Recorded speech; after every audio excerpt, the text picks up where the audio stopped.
Hey guys, today I'm making this knockdown desk for the Rockler Desk Challenge.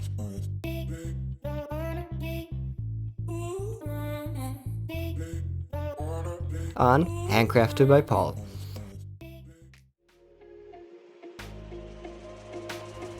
I start off the project by cutting a 3/4 inch plywood to size. I'm cutting the plywood to 44 by 21.5, but I also plan on adding a 1.5 inch thick poplar border to the edge, which will result in the final size of the top being 44 by 23.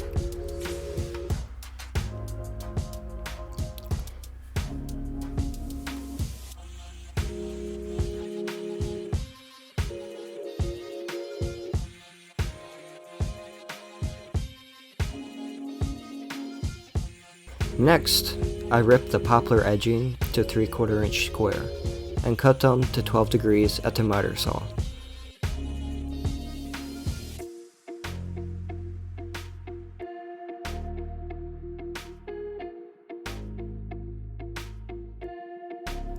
To attach the edging to the top, I'm using wood glue and brad nails. When the two angled ends come together, they create a dovetail shape, which will help lock the legs into the top.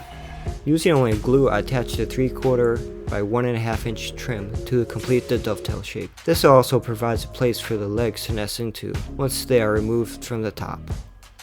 I'm only using glue here because I don't want the nail holes in the top, since I won't be painting the top.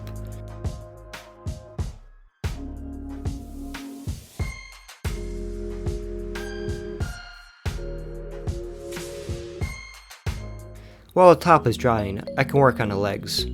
I need to match the angle on the dovetail shape. In my case, this was 12 degrees. I went back and forth sneaking up on the cut to make sure it was a good fit. I was shooting for a fit that could be easily put in by hand and won't fall out.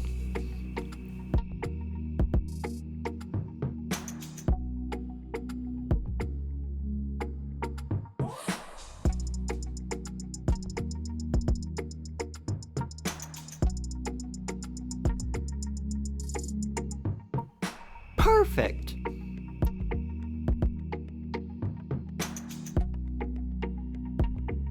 Now that I have the fence styled in, I can cut the angles on the actual legs. Since my table saw only tilts in one direction, one side of the legs have to have the angle cut all along the edge, while the other side have to have a stopped angle cut to it.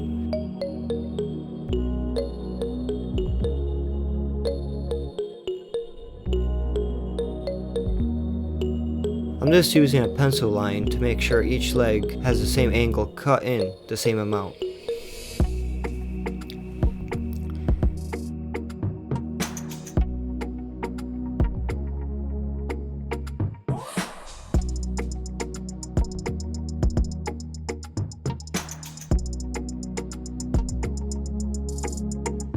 With the 4 legs in place, I can test out the desk. Looks pretty good. Alright, let's get back to the build.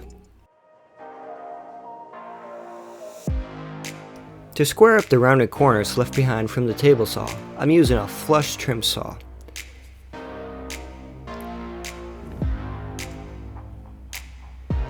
Next, I measure and cut some more 1.5 by 3/4 inch stock to help stiffen the current chicken leg setup. This will result in 1.5 inch square legs.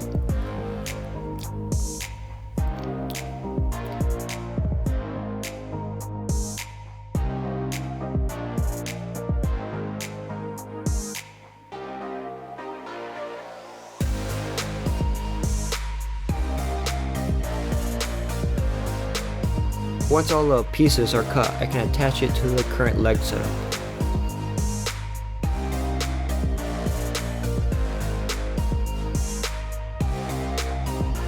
The brad nails act as clamps as the glue dries, which is really providing the strength.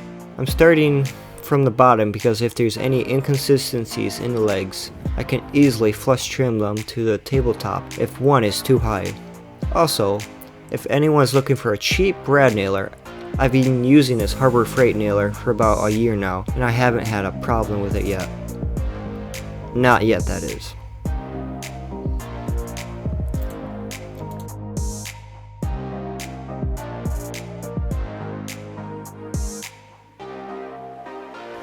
To close up any gaposis that the brad nail will cut, I'm using a bar clamp. Since gaposis affects 1 in 5 men, 50% of the time, it's important to do your part and stop it before the glue dries. These little squeeze clamps are great for clamping the leg supports so they are attached in perfectly the right spot.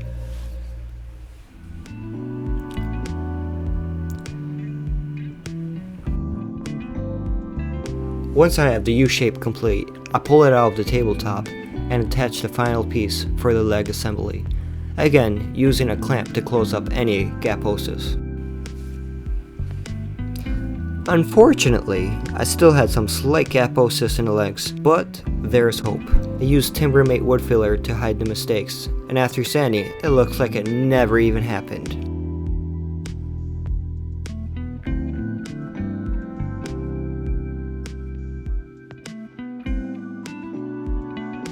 Here I'm drilling a hole for the threaded inserts. I start to drill in the legs until I hit the tabletop. Once I hit the tabletop, I remove the legs and mark on a drill bit with tape to make sure I don't blow through the top, because that would be a disaster. Using super glue, I drive home the threaded insert. Next I cut, rip, and pre-drill some cleats to go against the legs to help provide more support.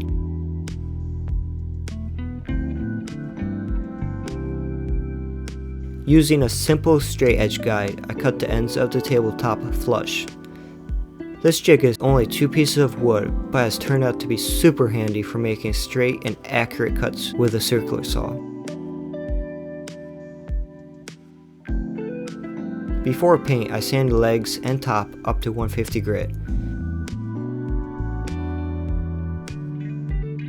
For the legs, I'm painting them white and blue to give it a clean and modern look.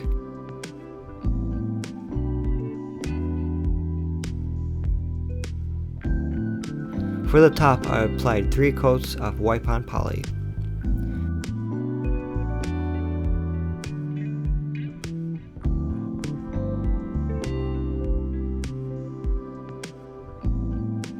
With that, the desk is all done. It's great to have a lightweight desk that can be easily broke down if you needed. Also, thanks to the guys from the Modern Maker podcast for hosting another contest. I look forward to seeing all the unique and creative builds that come out of this. And as always, thanks for watching.